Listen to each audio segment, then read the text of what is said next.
La presse mondiale qui est en effervescence ce matin à la suite de cette escalade de Donald Trump sur les droits de douane. C'est ça, le choc commercial de Trump, c'est la une du Financial Times. Le journal allemand Bild, lui, s'interroge, peut-on arrêter les droits de douane de Trump? Et Libération titre lui aussi à son tour, guerre commerciale, la Chine contre-attaque. Alors face à cette hausse brutale des droits de douane, Emmanuel Macron a réagi immédiatement cette semaine. Le président appelle les entreprises françaises à suspendre tout projet d'investissement aux États-Unis. Mais cette prise de position radicale ne passe pas chez tout le monde. Dans le Figaro ce matin, le PDG d'un grand groupe du CAC 40 déclare « Ce que nous dit Macron, j'en ai rien à cirer. Nous avons des activités aux États-Unis, il n'est pas question de les abandonner.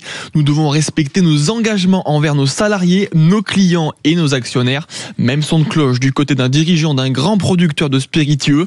Il est hors de question d'arrêter d'investir aux États-Unis, surtout dans le marasme économique actuel. Est-ce qu'il faut appeler les chefs de grandes entreprises à davantage de patriotisme? C'est une question qu'on se posera aussi dans ce grand matin week-end. L'ancien président François Hollande, Théo Ampillac, s'exprime ce matin également dans Le Parisien aujourd'hui en France à propos des critiques de Marine Le Pen contre les magistrats. Critique, le mot est faible.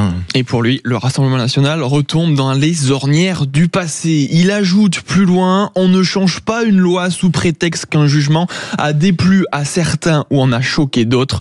L'ancien chef de l'État dénonce également, entre les lignes, une dérive dangereuse. Il dit « Ce qui est inadmissible, c'est de laisser croire qu'il y aurait un détournement de la démocratie, une volonté d'éliminer une candidature par je ne sais quel complot. » Il rappelle aussi que Madame Le Pen, comme Monsieur Mélenchon, proposait autrefois des peines d'inéligibilité à vie pour les élus corrompus.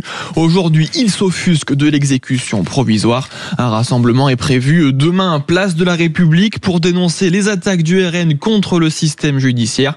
François Hollande, de son côté, précise qu'il n'ira pas manifester aux côtés de la France Insoumise et d'Europe Écologie Les Verts.